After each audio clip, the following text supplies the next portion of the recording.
Spider-Man Brand New Day is the most piece of shit I've seen in a very long time. I'm not even joking. I wanted to like the character so much I scraped the bottom of the barrel. I've read every single issue and every single one of them is socialist, political, race books. That's one thing I'll say. I'm not a Spider-Man expert. I haven't read every single era and every single comic, but I have read the Steve Ditko stuff, which I love. Any person that knows anything about comics knows that the Steve Ditko run is the only one really worth a shit. And this guy here, I don't know how you can spew this much handicapped trash, but he managed to somehow. I just love Miles Morales, bro. No other character has had as a significant impact on pop culture. Who on planet Earth believes this spasticated shit? Oh, brother, this guy stinks!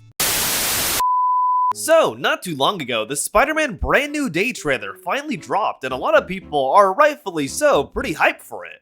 A lot of people are curious to see what direction Peter's story will take now that nobody remembers him after the events of No Way Home. It looks like this film is shaping up to be a big summer hit, and a lot of people are pretty excited for it. Unfortunately, one very specific person isn't so excited for this movie, that being Ranting for Vengeance. It seems our favorite emo version of a Raggedy Ann doll got pretty mad at this trailer and thinks it's woke slop. Wow, I guess he saw the movie before any of us then. I didn't know that JoJo from Horton Hears a Who had time travel powers. Ranting for Vengeance is a channel that's gone on a lot of different anti-woke tirades about Spider-Man over the years in general, so today I want to look at all of his different videos on Spider-Man, including this new one, and show how it's pretty clear he doesn't actually know that much about Spider-Man whatsoever. Obviously, let's start with his newest video, that being his video on the Spider-Man Brand New Day trailer. Let's see what he had to say. Spider-Man Brand New Day is the most piece of shit I've seen in a very long time. Even with 4 movies and a new universe under his belt, this guy still manages to be the biggest cock known to man. Even if it breaks Peter Parker's heart.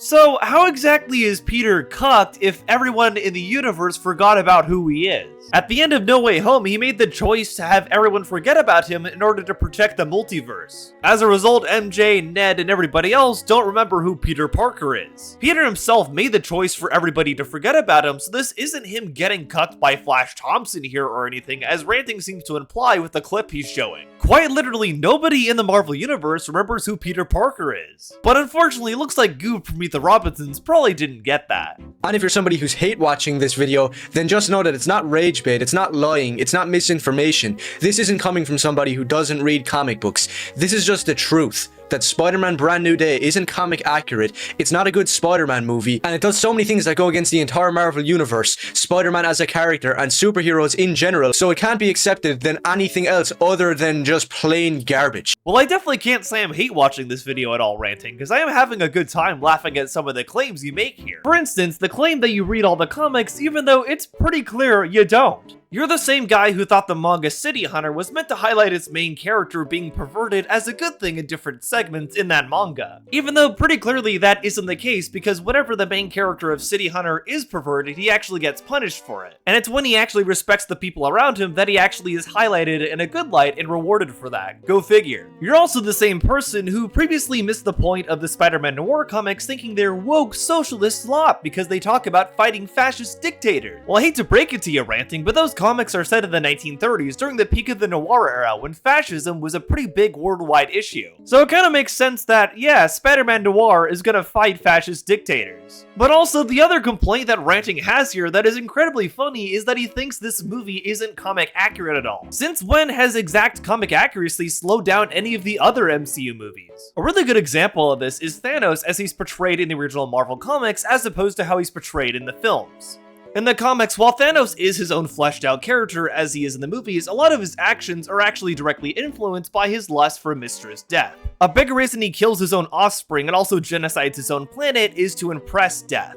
Obviously, this has changed in the film since Thanos is seen more as an insane tyrant who wants to put balance to the universe, but isn't doing that obviously in the right way at all. Thanos in Infinity War isn't necessarily comic accurate, but that doesn't really make him a lesser villain at all. So even Ranting's complaint about comic accuracy here actually doesn't really hold any water either, because the MCU hasn't really relied on comic accuracy for a lot of its stories. But that also hasn't stopped a lot of its stories from being good in the past. The only good Spider-Man movies ever made that were comic accurate and objectively the best were Sam Raimi's Spider-Man trilogy. It wasn't the Christopher Nolan Amazing Spider-Man 1, and it wasn't the cringe race swap rom-com music video that was the Amazing Spider-Man 2. And by God, was it not Into the Spider-Verse or Across the Spider-Verse, because those aren't Spider-Man movies. But anyways, moving back to Spider-Man Brand New Day, I can't believe it, they recreated the first Spider-Man cover.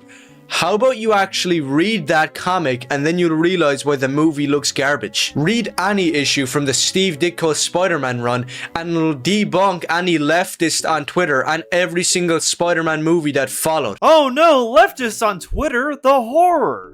I also love how he brings up leftists on Twitter when discussing the later Spider-Man movies that weren't the Sam Raimi movies, that being the Tom Holland ones and the Andrew Garfield ones. It's like he thinks only leftists on Twitter enjoyed the Tom Holland Spider-Man movies, even though it's pretty obvious a lot of people enjoyed those movies, regardless of a political affiliation. I mean, two of them are quite literally two of the highest grossing American films of all time. Clearly, it's not just leftists on Twitter who are going to see these movies. But it looks like our favorite Irish Kylo Ren sadly didn't quite get that. And by God, was it not Into the Spider-Verse or Across the Spider-Verse, because those aren't Spider-Man movies. Peter Parker is Spider-Man, Miles Morales is a kid from the hood, which in every iteration never fails to be political, obnoxious, and I love how he looked right at the camera there, like he thought he was offending everyone by saying Miles Morales isn't Spider-Man. It's like some nerd-rotic level pettiness going on here. Well, I hate to break it to you, Sackboy, but yes, Miles Morales is Spider-Man. He has more than earned that title. He is the Spider-Man of his universe. You and Gary can whine and moan as much as you want, but that won't change the fact that indeed Miles Morales is Spider-Man. I guess the truth hurts. Except the Sam Raimi ones, which took inspiration from the original and best Steve Ditko Spider-Man comics. That's one thing I'll say, I'm not a Spider-Man expert. I haven't read every single era and every single comic, but I have read the Steve Ditko stuff, which I love. Any person that knows anything about comics knows that the Steve Ditko run is the only one really worth a shit. Even the annoying Marxist himself, Alan Moore, thought the exact same thing. Wow, okay, so Ranting completely shot himself in the foot here and outed himself as a Spider-Man tourist not even 4 minutes into his own video. Not only does he admit he hasn't read any other Spider-Man comics outside of the Steve Ditko run, but he also says in the same breath that they're the only ones worth reading. How can you definitively say that if you haven't even read the other comics? And to be fair, on my own personal opinion, I do think Spider-Man comics have taken a bit of a turn that I don't really like in the last 10 years, since Peter Parker has definitely been mistreated in some of them, but there still are a lot of great modern Spider-Man comics. Superior Spider-Man is a great run, and also the recent run of Ultimate Spider-Man is very good too. The original early 2000s run of Ultimate Spider-Man is also very good, and I could name plenty more, but we'd probably be here all day if I did. But in general, yes, there are plenty of great Spider-Man comics outside of the original Steve Ditko run. But unfortunately, it looks like the Onceler here hasn't really read any of those.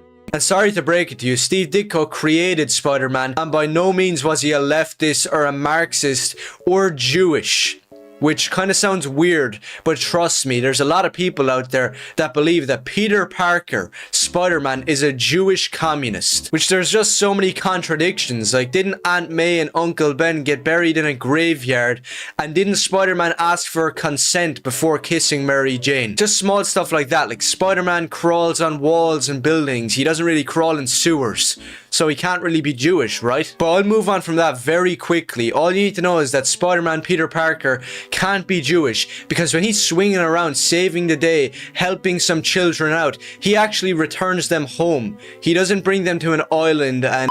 Damn, bro, you got the whole squad laughing. Ah yes, instead of actually talking about Spider-Man, which this video is supposed to be about, let's go on a random tangent about Jewish people for no real reason whatsoever. Ranting always tries way too hard to be edgy, and he seems to think he's being funny by saying this stuff, but really nobody's laughing at all, and he's not even really being that edgy at all. People like Ranting for Vengeance, who simply rely on the same buzzwords and fall back on the same quote-unquote edgy jokes that aren't really funny at all and are completely overused, are exactly why actual edgy comedy is dead in in today's day and age. You just can't help but roll your eyes whenever you see this cornball on your screen. You see here Spider-Man learning to use his powers again because now he has organic webs. For some weird reason, it makes zero sense, and it's a complete de-evolution of his character arc. And I don't even know why I'm using the phrase character arc, because Tom Holland's Spider-Man doesn't have one. He started off as a kid trying to learn how to use his powers, and eventually he got the hang of it. Oh wait, he didn't.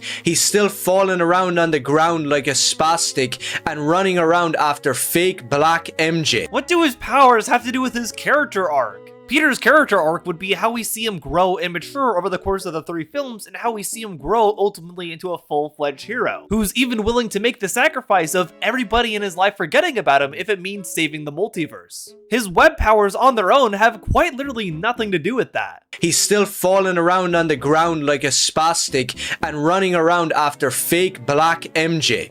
Nice flowers. Oh, they're a housewarming gift. I'm MJ. I'm MJ.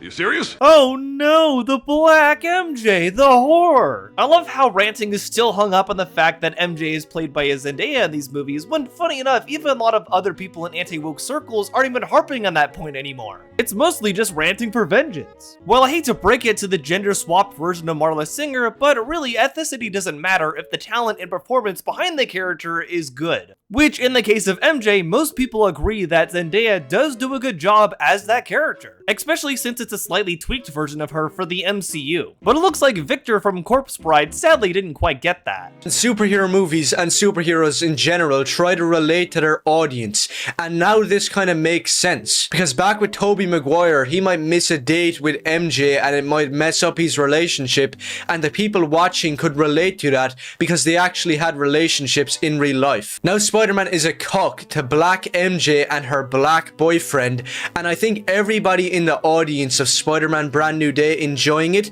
can relate to that. Because you seriously have to be a pathetic piece of shit to actually get excited for something like Spider-Man Brand New Day. And I'm not dictating what people can like, I'm just saying if you're a Spider-Man fan, and if you call yourself that, then you can't really like this movie. Yes, you quite literally are dictating what people can like. You just said people are pathetic for getting excited for Spider-Man Brand New Day. But unfortunately, it looks like the gender-bent version of Tiffany Valentine can't quite keep his talking points straight here. And this tweet here is saying that Spider-Man fighting the hand is from some random comic that nobody read. And I can tell you right now what Spider-Man fighting the hand is. It's a middle finger in the face of every single Daredevil and Wolverine fan out there. Because anybody that knows anything about Marvel Comics knows that the hand is the enemy of Daredevil, Wolverine. Sure, the hand can fight other characters, but it's mainly Daredevil and Wolverine, and that's when they were best shown. Not really. The Hand has fought plenty of other heroes, especially a lot of street-level heroes like Daredevil. They fought Jessica Jones, White Tiger, Luke Cage, and yes, they have fought Spider-Man before. How exactly does it not make sense at all for Spider-Man to be fighting the Hand? It looks like Emo Chucky here sadly hasn't done his due diligence on reading these comics at all.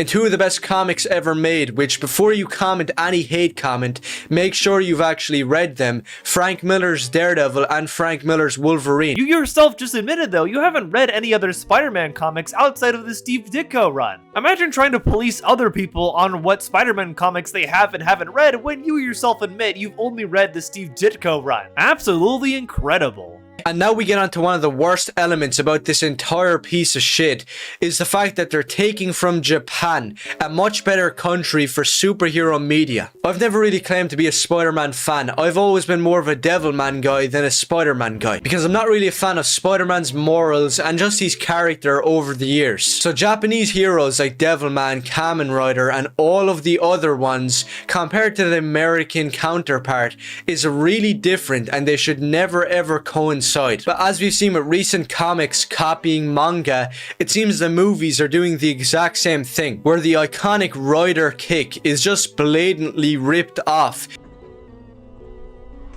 Are you fucking dumb? Wait, what? Okay, two things here. I love, first of all, that Ranting brings up Devilman out of nowhere in a video about Spider-Man, just so he can claim randomly that he likes Devilman more than Spider-Man and thinks it's a cooler character, but also, funny enough, Devilman is very gay. I feel like if he knew that, he wouldn't really like that character as much as he does, but it's pretty clear he doesn't really understand that. But the second insane thing is him trying to bring up the writer kick being referenced here as a knock against this trailer, and somehow something that'll make the final movie bad. First of all, the movie isn't even out yet, so you can't even judge it, you're only looking at the trailer. But secondly, how exactly is the writer kick being referenced here, which it's up for debate if that's what they were going for, although I think you can make a pretty good case that was a nod to that. A knock against this trailer at all. The writer kick is referenced in a lot of stuff. It's like the Oculus slide, it gets referenced in all kinds of media because of how iconic of a move it is. That's not a knock against any kind of media that references it at all. You have to look at the media itself to properly judge it, not just pick out things that the media is alluding to. That isn't any kind of substantial criticism whatsoever. And another thing about this scene is Frank Castle there, the Punisher. Holy shit, what the fuck is that Jufro up on top of your head? Since when has the Punisher had an afro? Since when is the Punisher some Jewish guy who says, let me tell you something over and over? Well, Ranting, it's been that way since John Bernthal took on the Punisher, and yes, he is Jewish. We know you hate that, but that's just the fact. But unfortunately, it looks like Gollum in a wig here isn't really a big fan of that at all. By the looks of this slop scene, which is just CGI ripping off Kamen Rider with fake Punisher and fake Spider-Cock, I don't know how any Spider-Man fan, any comic book fan, any fan of Kamen Rider could turn around and say that this looks good. Well, like you yourself admitted, Ranting, you haven't read all the comics either, so I don't think you're quite the person to judge this trailer. For me, however, I am personally pretty optimistic for Spider-Man Brand New Day. I'm sure the movie itself will pack a lot of surprises that they don't want to show in the trailer, but I'm looking forward to checking it out in July, since, funny enough, that is my birthday month as well. Definitely a great birthday present. But believe it or not, this wasn't the only Spider-Man media that Ranting chose to talk about and expose himself as a big tourist, oh no! He also did this exact same thing with Friendly Neighborhood Spider-Man on Disney+. Oh boy, let's see what he had to say. So, I'm a bit late to the party on this one, but your Friendly Neighborhood Spider-Man, the brand new upcoming animated TV show, has had a few trailers and teasers released. And to no one's surprise, it looks like total garbage. Just from searching around YouTube, you'll find people acting shocked to how crappy and how woke it looks. But I'm not really going to be one of those people who acts like this is some new concept. The harsh truth is, Spider-Man has kind of been ruined for years. And we've all kind of been coping and wishing in the back of our mind that Spider-Man returns to his former glory. Hey. Oh! Petey's always been a bit clumsy. You know me, clumsy Petey Parker. Just consider it a good deed from your friendly neighborhood Spider-Man. That's me, by the way. I'm Spider-Man. Wrong.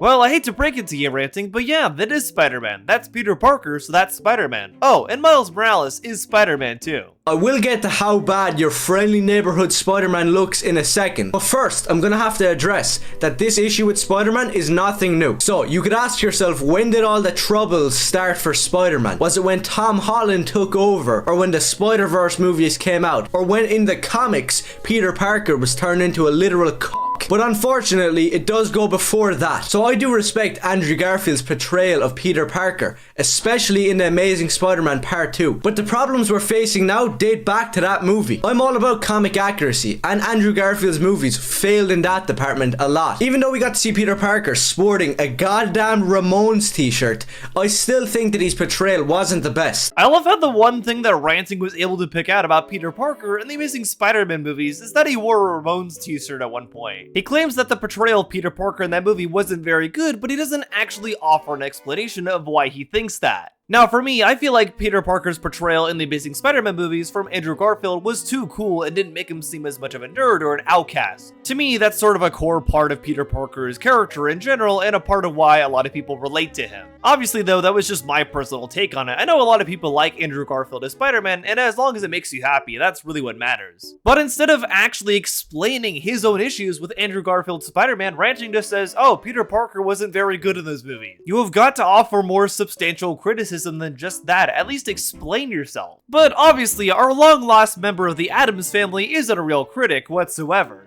But the real issue wasn't Andrew Garfield or the changes to the character's design. Instead, it was the race swap that we let go under the radar. In The Amazing Spider-Man 2, Jamie Foxx plays Electro. And no matter what way you look at it, this race swap cannot be justified. Because the people who own these corporations like Marvel and Disney and Fox aren't really the best people. Because they're going up against these companies that are run by people who want to bring in race swaps, who want to eradicate the wholesomeness and the hopefulness of superheroes. How exactly are race swaps getting rid of wholesomeness in superhero media? Funny enough, I think you could actually make the argument that Zendaya's version of MJ is arguably a much more wholesome character than the version of MJ that's in the comics, or at least certain portrayals of her. Kinda doesn't really look like race has anything to do with making a good character whatsoever. It kinda seems like a lack of wholesomeness isn't the thing that's irking you here, but actually the skin color of the person that you're seeing on your screen. But I guess we can't expect too much better from Beryl here. And that brings us to the Tom Holland Spider-Man movies,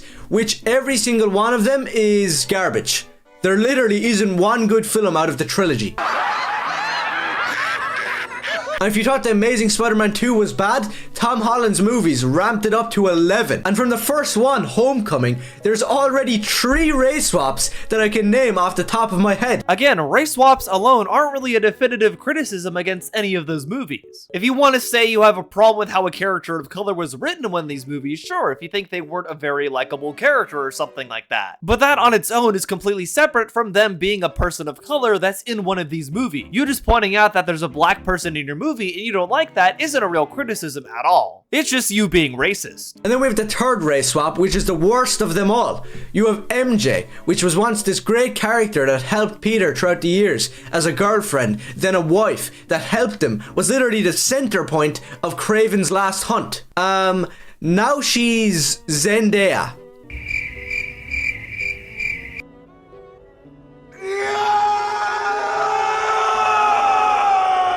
I don't think I have to say much more. Zendaya looks like a 12-year-old boy who lives in the slums of Brazil or something. She doesn't look the way Mary Jane Watson should look. Well, that's because this version of MJ is different from the version of MJ from the comics. Obviously, her name is different, first of all, that being Michelle Jones instead of Mary Jane, but also she is just fundamentally a different character too. Well, you could definitely make the argument that she acts sort of as a stand-in for Mary Jane. She's still a very different character from Mary Jane overall. And Zendaya still does a great job playing this character, so complaining just simply because Zendaya is half black doesn't really make any sense at all. This isn't really a critique against her performance whatsoever, but unfortunately the male version of Lydia from Beetlejuice didn't quite realize that. She's just this ugly bitch going around punching people in the nuts, making smart comments towards everybody in the film. That is not Mary Jane Watson, yet none of the fans called it out. Then there's the Spider-Verse movies that I could do a full hour-long video on about how retarded they are. Miles Morales is not a good character. None of the films are good. Stop overrating them. Okay, well you're entitled to that opinion, but what exactly about the Spider-Verse movies makes you think they're bad? And what exactly about Miles Morales makes you think he isn't a good character? Aside from the obvious pigment-related quality, which is probably the real reason you don't like Miles. And as a little side note, let's look into the people who made it. And one of them is a guy called, I don't know, Randy or Rodney Rothman. And he believes that Peter Parker is Jewish. Chill out.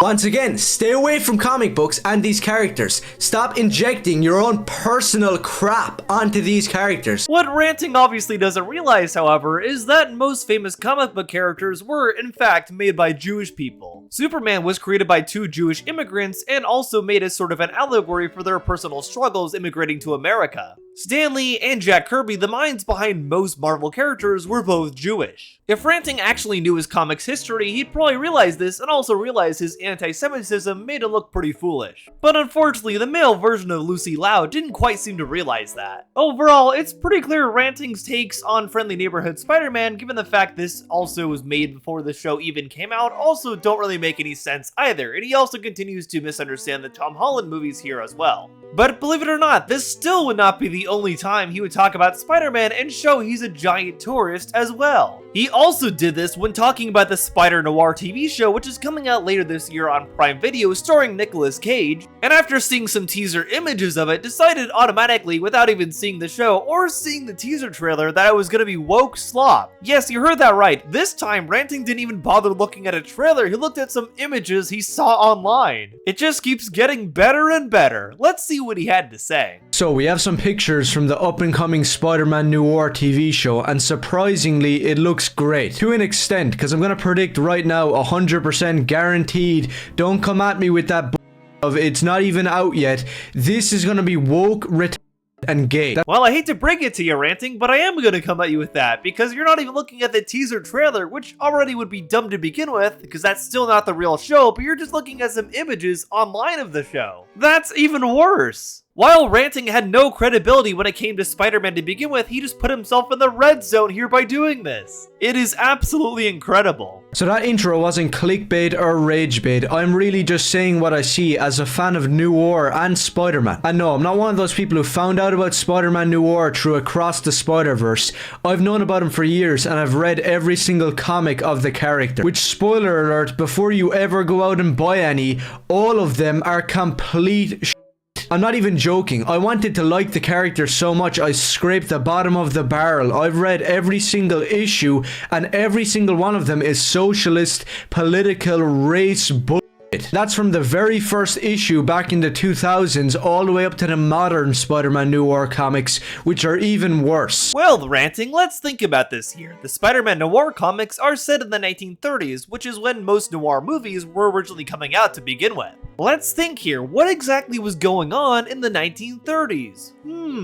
Was there a global war going on being waged between all the countries of the world? And was that war instigated by a fascist dictator and also perpetuated by other fascist dictators as well? But there's no way these are major themes of the 1930s, right? There's no way they're major themes of the noir genre overall. Clearly, Spider-Man Noir was just putting socialism and fascism in its comics because it wanted to be woke slop. The jokes just write themselves here. It's also incredibly funny because one of the cornerstones of film noir, Casablanca, is incredibly on the nose about fighting fascism given the fact it takes place in a Vichy-controlled city in South Africa. That entire film, which is one of the greatest American films of all time and a classic noir film, is all about that. It just goes to show that not only does Ranting not know anything about Spider-Man, he doesn't even know anything about the noir genre either. None of them have ever delivered a story of a vigilante superhero because we've already had that for multiple years since the 70s. That character's name is Daredevil. If you want the expert masterclass of noir storytelling and dark gritty comics, then Frank Miller's Daredevil has never ever been matched. And every single character and comic like Spider-Man Noir is basically trying to live up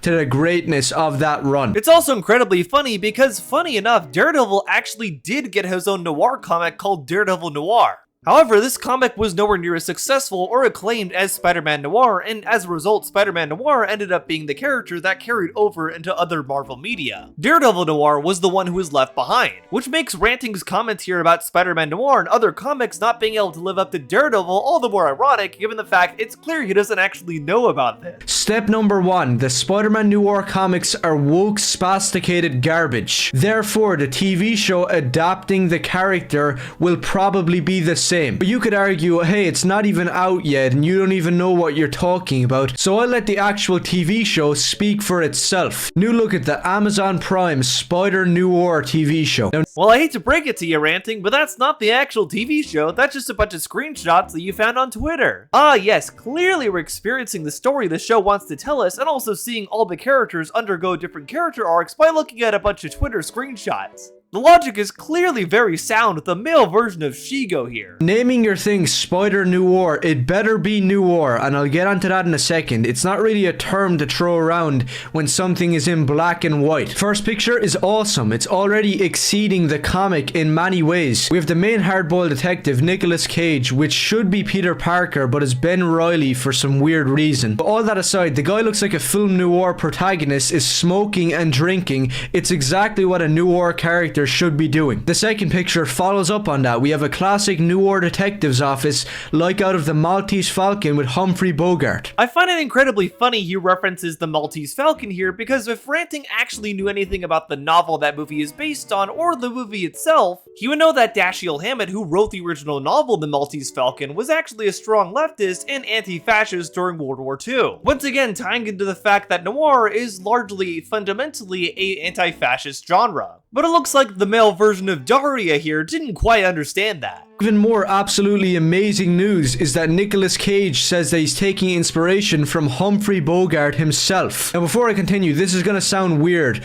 but I'm pretty sure that I'm one of the only people my age who has a real interest in film noir and the hard-boiled genre. In terms of movies, TV shows, anime, comics, manga, noir and hard-boiled are two of my favorite things to ever exist. If you've ever liked a Quentin Tarantino movie, it's because he's been ripping off and taking from noir movies and books for years. Quentin Tarantino being influenced by the noir genre is not the same thing as ripping off noir movies. There obviously is a lot of noir influence in many different Tarantino movies, but also a lot of Western influence as well. Tarantino himself has never been shy about his influences and has long said he's a fan of both genres, and also him being a fan of the Western genre is a big reason why he made Django Unchained. And it would also be a big reason why later on he would go on to make The Hateful Eight as well. It's pretty clear that Mavis here doesn't really know his film history. I could really keep going, but I'm just gonna stop because I'm too big a fan of this to even start speaking on it. What I'm trying to get to is I've watched and read so many books and movies that are noir and hard-boiled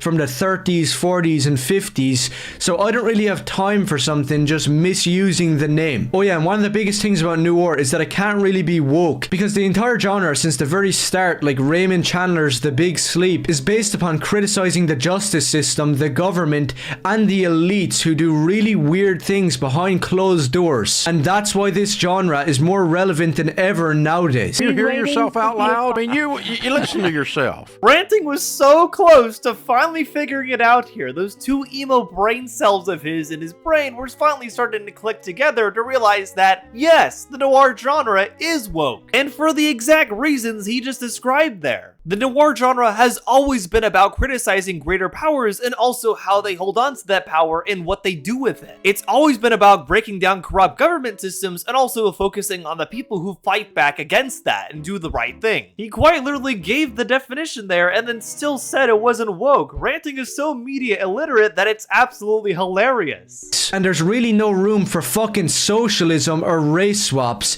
and that's why this pisses me off. It does make sense socialism would be involved though, because that also was a prevalent thing in the 1930s and also something that a lot of noir pieces of media do touch upon. Once again, Ranting is showing he doesn't actually know that much about the noir genre, despite the fact he was trying to brag about how much he knew earlier. The jokes just write themselves here. Just because Nicolas Cage is smoking and drinking, standing on rooftops in the rain like a hard-boiled badass, doesn't mean that the rest of it is gonna suck. And I don't care what anybody says, this right here is a guarantee that it will. So long story short, in the original Spider-Man Noir comics, Peter Parker is working with Ben Urich, you know, the classic reporter from Frank Miller's Daredevil run. He's kind of like the Jim Gordon kind of detective character of the Marvel universe, except he's a reporter. He's in the original Spider-Man Noir comics, but he's white. So why would they bring him into this? Instead, they had to bring in Robbie Robertson, you know, the black guy. And to be honest, I don't really know how he fits into this story in the 30s. It makes zero fucking sense. Ah yes, because clearly black people didn't exist at all in the 1930s. No way! There clearly weren't any black people in existence when the noir genre was taking place. There's no way! It looks like, unfortunately as usual, Dylan Bleekler here was quite clueless. Funny he's trying to act like an expert on the detective noir genre when he doesn't really have a clue himself whatsoever. Oh yeah, I remember those rumors about Black Cat being played by Sydney Sweeney, which would be a godsend in my eyes. Instead, you get a fucking race swap. Yeah, quick spoiler alert, this Chinese chick here is going to be playing Felicia Hardy in the Spider-Man Noir TV show. And in the comics, Black Cat was kind of the Veronica Lake archetype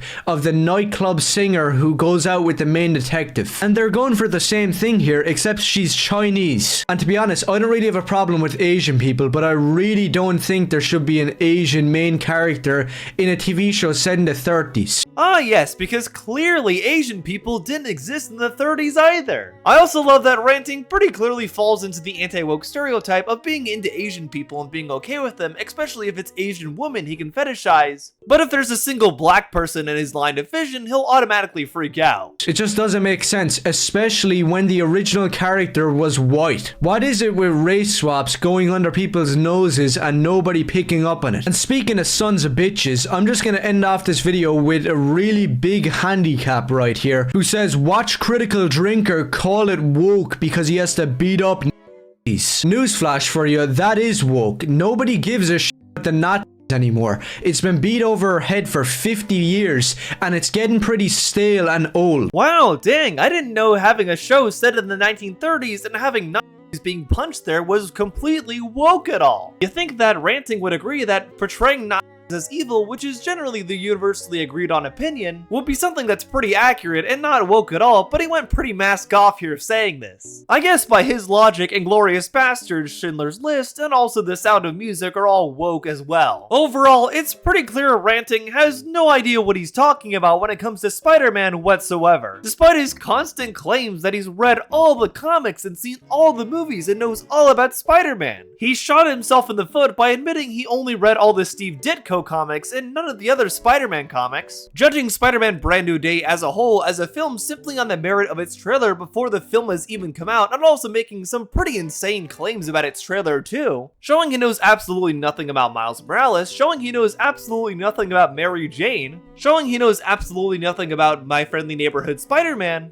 and also showing he knows nothing about Spider-Man Noir or even just the noir genre in general. Ranting is one of the biggest media tourists ever, and it's absolutely amazing. What always makes it even better though, and is why I keep covering him because he's just too fun, is the fact that he always claims he knows about the media he's talking about here. Even though if you know anything about the media he discusses in these videos, it's pretty clear he knows nothing whatsoever. That's why I always find him so funny and why I'm always actually happy to cover him. He is absolutely incredible and the gift that never stops giving. Or rather, the grift that never stops grifting. But fortunately, thanks to me and other folks like the Birdman, Anthony Gramuglia, SK, High CHD, and plenty more, a lot of people are finally beginning to see through the grift and finally seek out better media criticism in general. That ultimately is the reason I started the Hunting Griffly Bears series to begin with, since I want more people to recognize what good media criticism looks like, because it sure doesn't look like this at all. But thankfully, thanks to the videos I do and plenty of others do as well, a lot more people are waking up to the grift. So thanks everybody, I'm happy to keep hunting Griffly Bears. But what do you think? Am I wrong? Am I a gay woke furry? Let me know in the comments below. Regardless, hope you enjoyed this video or learned something new from it. If you liked this video, be sure to give it a like and also consider subscribing as well. I do lots of videos like this, often covering different film, animation, video games, and things like that, so if you like this video, you'll probably like the other videos I have planned as well. You can also join my Discord to hang out with like-minded film and animation fans overall. Special thanks to all my patrons and YouTube members who keep me doing what I do here monetarily as well. I appreciate y'all a ton. And I appreciate all of you for coming to the end of this video. I hope you enjoyed it or learned something new from it. But for now, I've been Otterly Noah, and I'll see you on the Otter side. Bye!